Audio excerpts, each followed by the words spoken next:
रवि जी, क्या कुछ हो रहा है इस वक्त क्या हो रहा है? प्रेस कॉन्फ्रेंस होने की बात थी, बीजेपी ने प्रेस कॉन्फ्रेंस की, सीधे तौर पे कहा कि नीतीश कुमार ने बिहार के जनता का जो मैंडेट है उसे धोखा दिया है, जनता सबक सिखाएगी। इनके तरफ से अभी क्या कुछ होने वाला है? खबर थी कि प्रेस कॉन्फ्रेंस होगी नीतीश और तेजस्वी की साझा।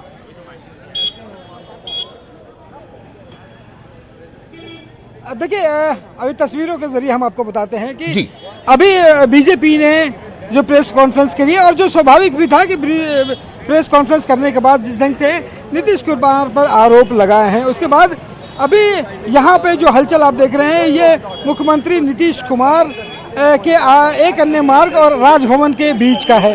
और अभी से जो तस्वीरें आपको एक्सक्लूसिवली मिलेंगी, जरा देखिए, नीतीश कुमार जो है तेजस्वी के साथ निकल करके आ रहे हैं और सीधे राजभवन वो जा रहे हैं। यहाँ से जाने के बाद राजभवन पूरी संयुक्तता के साथ जाएंगे, एकजुटता दिखाएंगे, और वहाँ पे जाने के बाद सरकार बनाने का दावा पेश करेंगे। अभी जो पहली बार जो नीतीश कुमार गए थे, वहाँ पे उन्होंने इस्तीफा सौंपा, और इस्तीफा सौंपने के बाद वो वापस आए थे। अभी जब यहाँ से एक अन्य मार्ग से निकलने वाले हैं नीतीश कुमार, तो साथ में तेजस्वी होंगे, और कहा जा रहा है कि तमाम जो विधायक हैं 164 वो भी वहाँ पे रहेंगे।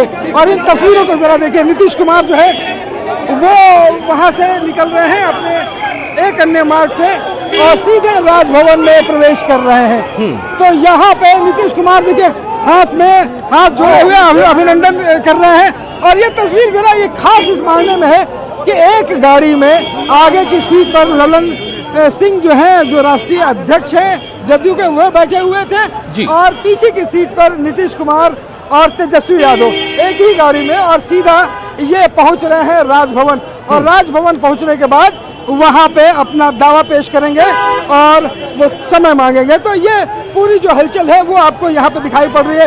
एक अन्य मार्ग से राजभवन की जो दूरी है महज 100 मीटर की दूरी है, और ये 100 मीटर का जो फासला है वो पूरे सियासत को बदल रहा है। तो ये आप देख रहे हैं कि पूरा जो काफिला है नीतीश कुमार का, वो तमाम अभी राजभवन में प्रवेश कर गया है।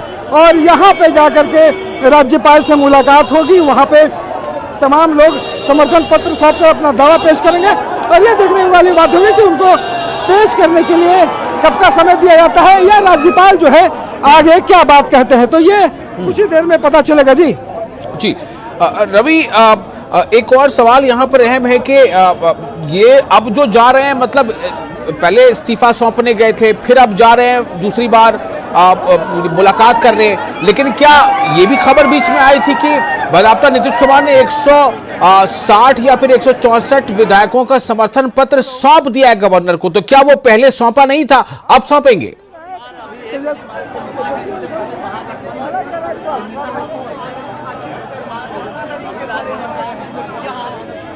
रवि मेरी आवाज मिल रही है आपको?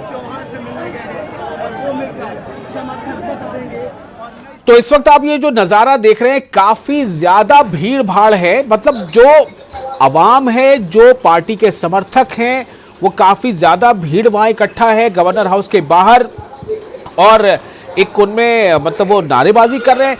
अब प्रेम कुमार जी, मैं आपके पास आ रहा हूं। ये तस्वीरें थोड़ी अदलती बदलती रही हैं, क्योंकि एक अन्य मार्ग से गवर्नर हाउस भी ज्यादा दूर नहीं है, और फिर जो राबड़ी देवी का आवास है वो भी वहां से करीब ही है, तो कब वहां गए कब वहां गए। लेकिन ये अभी रवि जी ने बताया कि पूरा काफिला जो है वो गवर्नर हाउस दोबारा जा चुका है, और वहां अब ये मीटिंग होगी, और वो बदाबता एक तरह से हम कह लें, आम जुबान में कहते हैं कि परेड है, मतलब काफ़ी बड़ी तादाद में जो अलग अलग पार्टियों के विधायक हैं, समर्थक विधायक, वो सब गए हैं।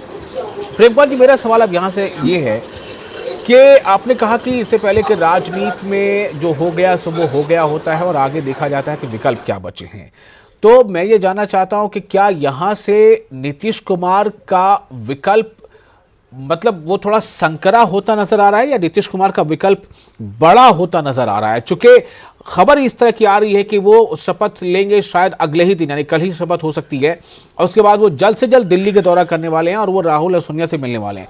दूसरी तरफ सवाल मेरा ये है कि एक तरफ जहां बीजेपी कई रियासतों में चुनाव जीतने के बाद भी और चुनाव हार जाने के बावजूद कई रियासतों में जो है वो सरकारें बनाती चली जा रही है। महाराष्ट्र में आज ही देखिए आप कि जो कैबिनेट का विस्तार हुआ है, तो दूसरी तरफ बीजेपी बिहार में क्या चूक कर गई, सवाल यह, या फिर क्या वो मतलब कुछ ओवर कॉन्फिडेंस आ गया, क्या हो गया बिहार में बीजेपी को?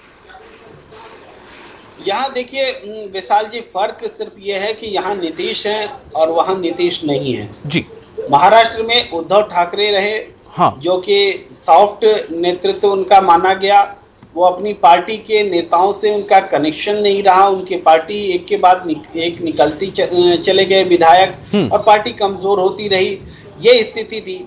और दूसरी बात यह है कि इससे पहले भी जब लोकसभा के चुनाव हुए या विधानसभा के चुनाव हुए महाराष्ट्र और बिहार में, तो तवज्जो के ख्याल से देखा जाए तो नीतीश कुमार को हमेशा बीजेपी ने उससे उनसे ज्यादा तवज्जो दी उद्धव ठाकरे और उनकी शिवसेना से। चाहे लोकसभा का चुनाव हो, बिहार में 5 लोकसभा की जीती हुई सीटें बीजेपी ने जेडीयू को सौंप करके चुनाव लड़ा था, गठबंधन किया था।